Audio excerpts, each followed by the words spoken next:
Isang buwan na ang nakaraan nang tumigil pumasada ang taxi driver na si Michael. Halos 300 na lang kasi ang naiuuwi nito buhat ng sunod-sunod na taas presyo sa mga produktong petrolyo. Kulang daw ito para sa pangangailangan ng kanyang pamilya lalo na't nag-aaral sa kolehiyo ang kanyang anak. Pero ngayong araw, muli itong bumalik sa pamamasada dahil makakahinga siya sa rollback sa presyo ng petrolyo. Di pa rin kaya, kahit mababa yung boundary, napupunta lahat sa krudo, walang makain pag hindi magtrabaho. Pero kahit na bumaba ang presyo ng langis, masyado pa rin daw itong mataas kumpara sa dating 70 pesos na kada litro ng krudo. Kaya kung sila ang tatanungin, napapanahon na raw na itaas ang flag down rate para sa mga taxi drivers.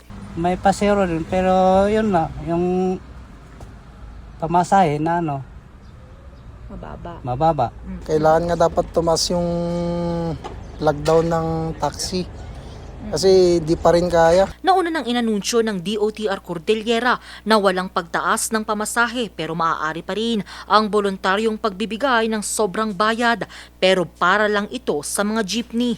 Sa kasalukuyan, nasa 50 pesos pa rin ang flag down rate ng bawat taxi sa Baguio City.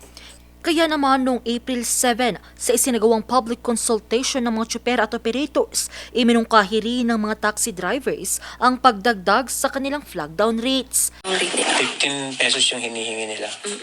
So sabi ko, sige, I feel you, alam naman natin na gano'n. Kasi meron din kasi formula. Pero this time, kailangan kasi yung practical formula eh.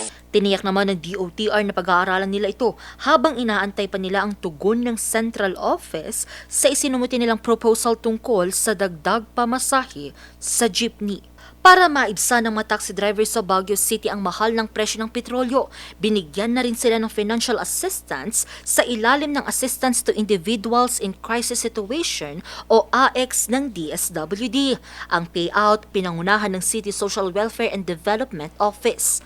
Ngayong araw, April 14, umabot sa higit 1,500 ang nabigyan ng isinasagawang payout. Malaking tulong na po. Bakit naman, sir? Pang diesel, ma'am. Ito naman hindi para sa akin, para doon sa driver ko. Siguro okay na din naman na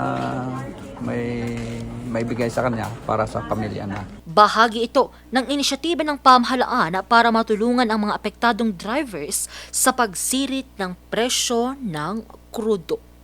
Angel Arquero, RNG News.